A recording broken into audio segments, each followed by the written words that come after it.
Hello, my name is Nancy Espana, and for my senior honors project, I've been working with my mentor, Dr. Krista Greenfader, assistant professor in the Department of Child and Adolescent Studies at California State University, Fullerton, to compose a literature review that focuses on supporting the cognitive and socio-emotional development of dual language learners using an ecological approach. So the reason that I decided to focus on this topic for my literature review is because I have a neighbor who came to me one day expressing her concerns about having put her daughter in a dual language immersion program that focused both on English and Spanish when she was in kindergarten. Prior to starting kindergarten, my neighbor's daughter was exposed to both English and Spanish at home. Her husband was a fluent Spanish speaker, and my neighbor was a fluent Spanish and English speaker, so her daughter was raised in a bilingual environment. So my neighbor thought that it only made sense that when her daughter started kindergarten, she should put her in the dual language immersion program because she wanted to use her strength of speaking two languages so that her daughter can reap the bilingual advantage when she got older. However, about halfway through the school year, my neighbor told me that she was concerned about whether she had made the right choice in putting her daughter in this program because she feared that because her daughter was so young, she would have trouble learning both English and Spanish at the same time. So she was worried that this would hinder her development in both English and Spanish. And from previous research and what I had learned in my child development courses, I learned that children have a better chance of learning more than one language when they're younger because they're like sponges, they can soak up more information. However, I wanted to know what exactly or what factors went into helping the outcomes or the development of these dual language learners. And not only that, but I'm planning on becoming a future teacher, and I'm sure that I'm going to be working with children who speak more than one language, and specifically students who speak Spanish as their first or second language, because there are a lot of Spanish speakers in California. And according to a study by the Annie E. Casey Foundation Kids Count, they found that in 2016, 22% of the children who lived in the United States spoke more than one language. And the language that seemed to be the most prevalent was Spanish. So I think that it's important that we understand this population in order for us to find better ways to help and support them. So this played a really big role in why I chose this topic. So the objective for my literature review is to examine the factors that support the cognitive and socio-emotional development of dual language learners using Uri Bronfenbrenner's ecological systems theory. And on top of just examining the factors, I also wanted to see the cognitive and socio-emotional outcomes associated with these factors. And the target population for my literature review was dual language learners who speak both English and Spanish, and who range from early childhood to late adolescence. And something to note about this population of dual language learners is that they're very heterogeneous, meaning that they vary in their proficiency levels of English and Spanish. So we have some children who are proficient in English, some students who are proficient in Spanish, some who are proficient in both, and then those who fall along the spectrum as to how much proficiency they have in either language. And not only that, but these students also vary as to how they attained both languages, whether they learned them simultaneously or sequentially. So before I start introducing my findings for my literature review, I want to talk about Bronfenbrenner's ecological systems theory, since this is the framework that I use for my literature review. So the idea behind Bronfenbrenner's ecological system theory is that an individual both impacts and is impacted by both proximal and distal factors in their environment. So this is both direct and indirect impacts. And within this theory, there are 5 layers. So the 5 layers are the microsystem, mesosystem, exosystem, macrosystem, and chronosystem. So the microsystem consists of the individual's immediate environment. So that consists of their family, their peers, their school, their daycares, just things, environments that the child is exposed to on a daily basis. The next layer is the mesosystem, and the mesosystem consists of the interactions between two or more of the individual's microsystems, such as the relationship between the individual's family and school or family and peers. The third layer is the exosystem, and this is more of an indirect impact. And the exosystem consists of the relationships within the individual's environment that don't directly contain the individual. However, the individual is indirectly impacted, such as the individual school district, community, or parents' work. Next, we have the macrosystem. And the macrosystem is the overall culture, values, and beliefs of the individual's environment. And on top of the culture, values, and beliefs is also the policies and laws in the individual's environment. And the last layer is the chronosystem. And the chronosystem is simply the passage of time in an individual's life. So first I'm going to begin with the microsystem, which is the first layer in Bronfenbrenner's ecological systems theory. And more specifically, I'm going to look at the family microsystem. So I'm going to start with the cognitive development. So the first factor that I found within the family microsystem to impact a dual language learner's cognitive development is the home language that they are exposed to at home. So the first one is the parent's home language. And the first research that I looked into was Hoff, Rumchi, Burridge, Ribbit, and Welsh. And they looked into how a parent's home language impacts a dual language learner's cognitive development. And they found that children from bilingual homes in which one parent was a native Spanish speaker and the other was a native English speaker had an increase in their English vocabulary while not taking away from the development of their Spanish vocabulary. And that children from bilingual homes in which both parents were native Spanish speaker only had a significant increase in their Spanish vocabulary. So to continue on with this, another researcher or other researchers, Hammer, Hoff, Uchikoshi, Gilanders, Castro, and Sandilos also looked into how a parent's home language impacts the cognitive development of dual language learners. And they found that the language that a dual language learner's parents spoke at home had an impact on the expressive language of dual language learners. However, Hammer and her colleagues added that the amount of language mixing had no effect on the language development of the child because dual language learners attain two separate learning systems early on, which helped them balance out these two languages. And they found that by having or viewing two languages as two separate systems, help children or these dual language learners attain a phonological awareness advantage. So in other words, phonological awareness consists of the ability to translate sounds from one language to another.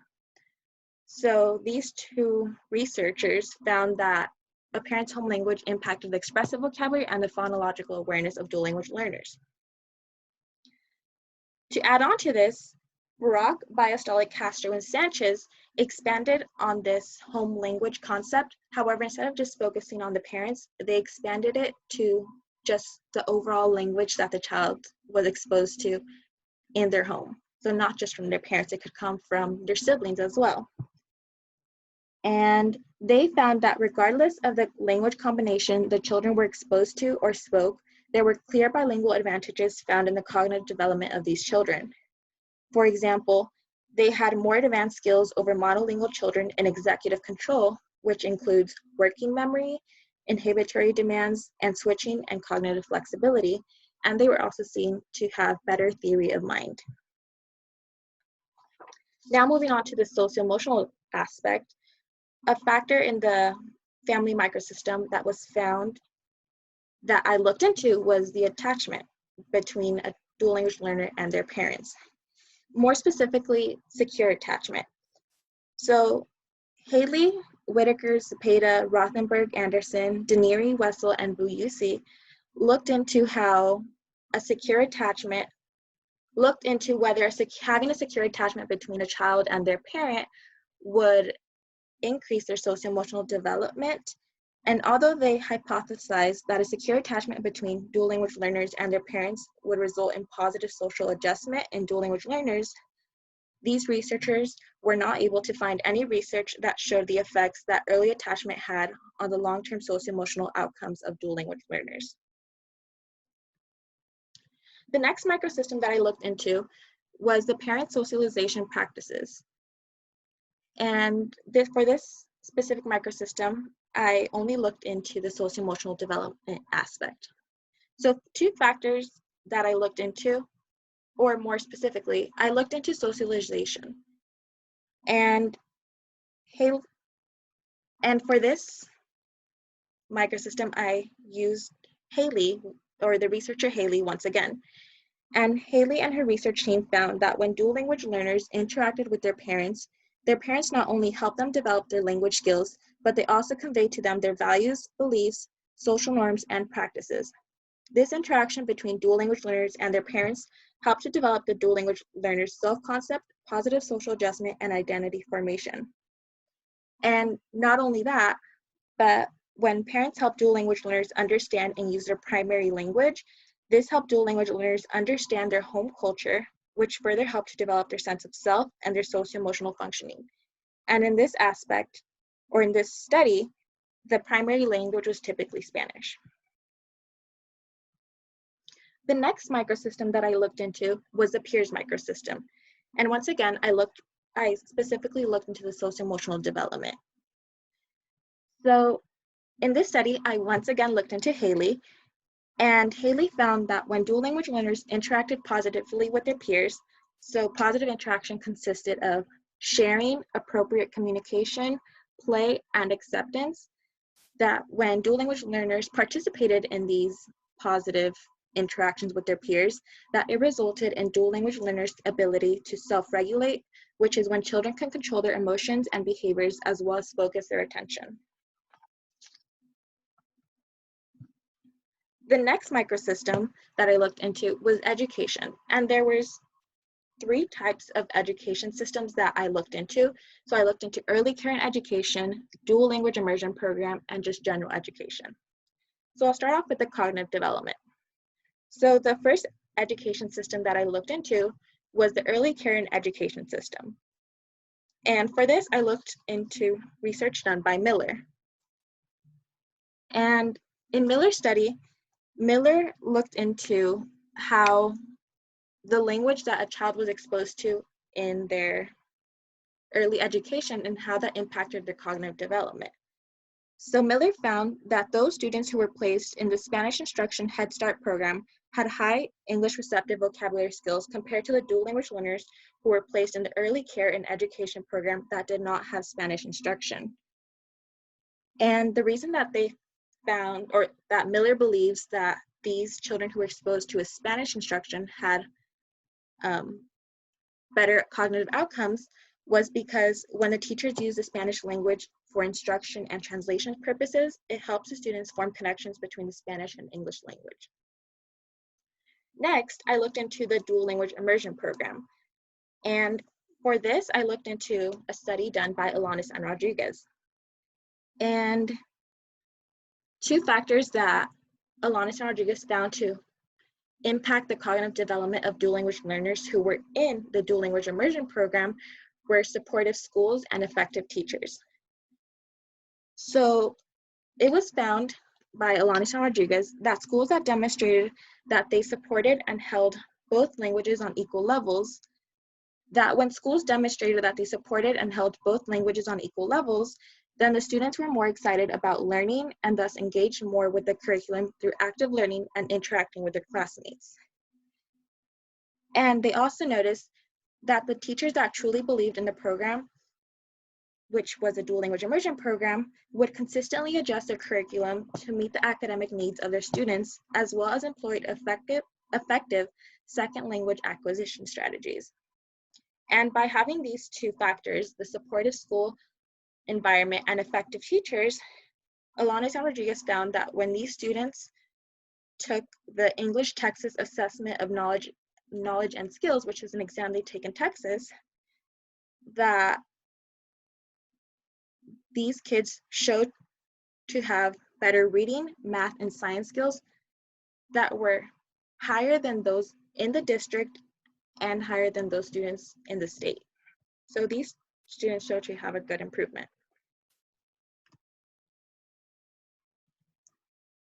And now for the general education, I focus more on the socio-emotional aspect of development. So for this study, I looked at Han, and Han found that when dual language learners were in schools that had a supportive teaching environment, then these students had higher average levels of positive social skills and lower average levels of problem behaviors. And he also found that when schools had low levels of teacher and student absences, as well as low teacher turnover, then the dual language learner students had higher approaches to learning, self-control, and interpersonal skills. So now I'm going to move on to the mesosystem. And for the mesosystem, which, if you guys remember, is the connection or the interaction between an individual's microsystem, I looked into the family and school interaction. And more specifically, I looked into the cognitive development. So for this mesosystem, I looked into Alanis and Rodriguez once again. And 3 factors that they found to impact the cognitive development of dual language learners was whether parents volunteered in the school, whether they assisted meetings in the school, and if parents participated in language classes, such as they themselves enrolling themselves into English and Spanish courses so that they can understand what their children were going through. So it was found that by volunteering in the dual language learners classroom, the parents were not only helping the teacher and students, but they were also examining the learning processes of the students, which they could then use in their homes to further help their child. And parents also attended meetings with teachers of the dual language immersion program in order to discuss strategies that would benefit the students in acquiring a second language. And not only did they attend meetings with their teachers, but they also attended meetings with the principal of the school in order to express any concerns that they had about the language development of their children. And as I mentioned, if parents attended English and Spanish classes in their child's school in order to help them learn those 2 languages, this also showed to help their child's overall cognitive development. So this helped to increase the child's reading, math, and science scores. Next, I'm going to move on to the exosystem, which is more of the which is what indirectly impacts a child. And first, I'm going to focus on the cognitive development. And once again, I'm going to look at Alanis and Rodriguez. And the factor within the school administration exosystem that I found was the knowledge and commitment of the principal to the dual language immersion program. So this one focused on schools that had the dual language immersion program. And it was found that principals who were up to date on all the different components of running a dual language immersion program, such as current research on second language acquisition strategies, state laws on dual language programs, and parents' rights, could foster an engaged schooling climate that maintains high academic goals for all students. It was also shown that principals that provided their staff with opportunities for professional development, as well as allowed them to become leaders and find creative ways to teach their classes, help teachers become more effective and confident in themselves, thus helping their students reach their fullest academic potential. And once again, it was found that schools that had these knowledgeable principals and who were committed to the program resulted in students having higher cognitive development, such as higher scores in reading, math, and science. So continuing on with the exosystem, now I'm going to move on to funding. So in a study done by Steele, Slater, Lee, Zamaro, Miller, and Bacon, it was found that in some of the dual language immersion schools, an increase of about $100 per student in the dual language immersion program resulted in an additional 8% of a standard deviation in language arts performance in English. So this was more specific to a certain district, but overall, Steele and her colleagues focused on the idea that an increase in money or funding in a school with dual language learners would help dual language learners increase their performance in English or just the overall development. Now focusing on the socioeconomic status ecosystem, Haley et al. Found that when parents of dual language learners found themselves strained for money, this increased their stress, which resulted in a decreased ability of the parents to provide sensitive caregiving to their children. And this resulted in impaired socio-emotional functioning in dual language learners. However, Haley found that if parents didn't allow their financial struggles to affect their parenting practices, then this can reverse this impaired socio-emotional functioning. Now I'm going to move on to the macro system. So if you guys remember, that was the overall culture, values, and beliefs of a child's environment. However, I'm going to focus more specifically on the policies and laws. So first I'm going to focus on the cognitive development. And in a study done by Mencken focused on Proposition 227, which was a proposition that spanned from 1998 to 2016, which meant that schools could only teach in English. They didn't want schools to be teaching in another language, for example, Spanish. So this meant that dual language learners weren't able to use their second language in many cases, which was Spanish, to help them in school. And if they did want to go into dual language immersion programs, it was a lot harder. So really, education was really only in English. And Mencken found that by immersing dual language learners into an English-only environment, these students were actually falling behind their monolingual English counterparts, and the achievement gap between these two groups was widening instead of narrowing. And Mencken also found that schools that did not implement the English-only laws in their schools found that their dual language learners in these schools had greater reading abilities in English because they use their native language in order to learn the English language. So then, now focusing more on socio-emotional development, to continue on with Proposition 227, researcher Lee looked at how people view bilingual education. So this one doesn't necessarily talk about socio-emotional outcomes, but it does impact the socio-emotional development of dual language learners. So as I mentioned, Lee looked at how people viewed bilingual education. And in his study, he sought to examine the perception and views of linguistic minority parents on bilingual education after the implementation of Proposition 227, which I mentioned was the English-only law. And Lee found that parents of language minority students, which are dual language learners, did not have a good understanding of the different components of bilingual education.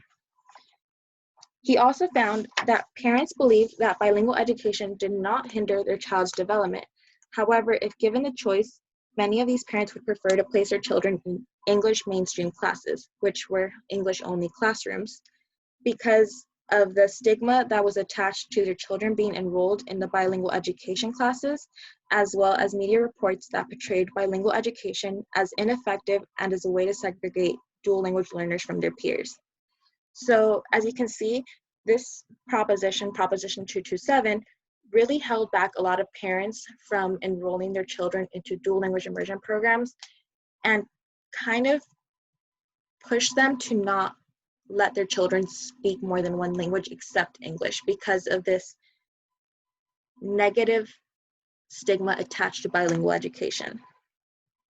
And another researcher, Garrity Aquino Sterling, Liu, and Day also looked into the views and perceptions towards bilingual education. However, instead of looking at parents, it focused on students who were in a bilingual education program. And overall, Garrity and his colleagues found that students who were in bilingual education during the time of Proposition 227 had a negative perception towards bilingual education, and this stemmed from the lingering beliefs that arose after the implementation of Proposition 227. And he found that a lot of these students believed that learning a second language would delay or impair language development, that children who are bilingual would feel socially and culturally out of place, and that a total English immersion is the best way to help students learn English. So as you can see, just having this proposition 227, really had this negative outlook to bilingual education, and this really impacted the socio-emotional development and as well as the cognitive development of dual language learners. So now I'm going to move on to individual experience. So this isn't part of Bronfenbrenner's 5 layers. However, the individual does play a big role in their own development. So first I'm going to focus on the cognitive development. And one of the factors that impact an individual's cognitive development is how they view speaking Spanish. So for the study that I looked into, it was composed by Granados. And Granados categorized the language ideologies of former students of a dual language immersion program and looked at how these ideologies impacted whether the students became bilingual or not.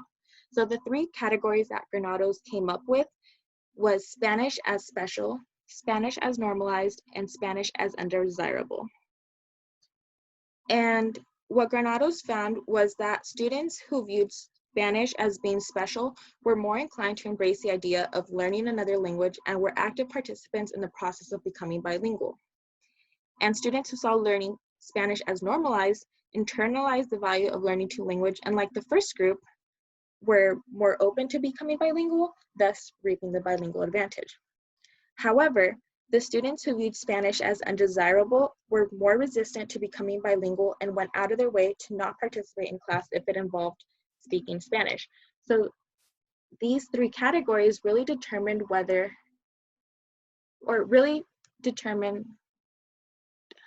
a child would use English and Spanish, or more specifically Spanish, and it would impact their expressive language, thus affecting their cognitive development.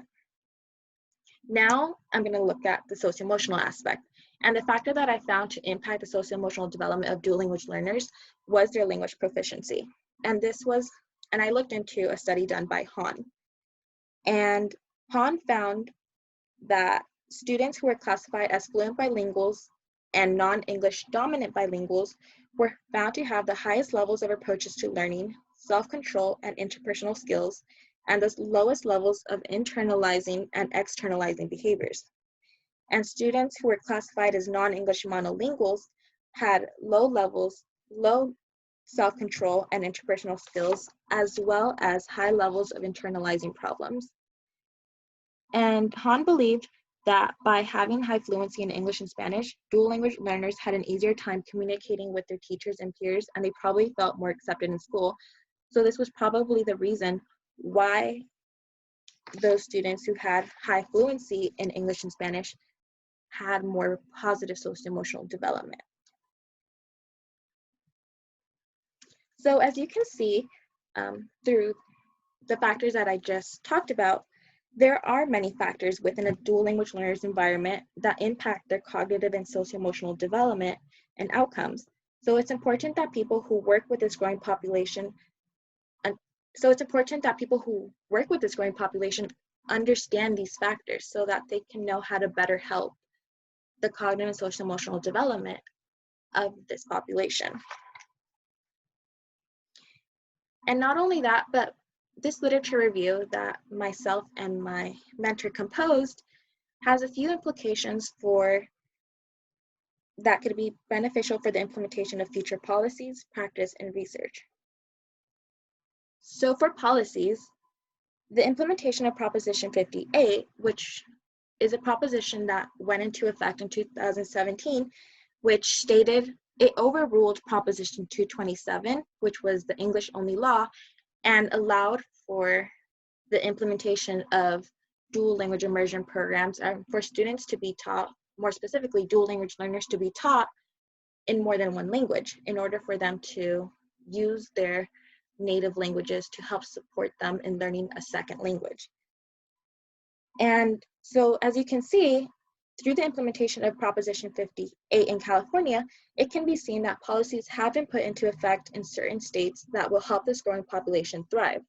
However, more language education policies need to be put into effect in order to ensure that all dual language learners have access to an education that will value their ability to speak more than one language and use this strength in order to help them succeed. And for practice, it's important for teachers to foster a safe and positive environment in their classroom that values bilingualism and helps a dual language learner feel secure and confident around their fluent peers. So this is very important for dual language learners in order for them to succeed in their classrooms. And lastly, for research, while looking into all the studies that I used in order to compose my literature review, I discovered that more research needs to be conducted on the factors that affect the socio-emotional development and outcomes of dual language learners. Because when I was doing my research, there was a lot more research on focusing on the cognitive development of dual language learners, but there wasn't that much on the socio-emotional development of dual language learners.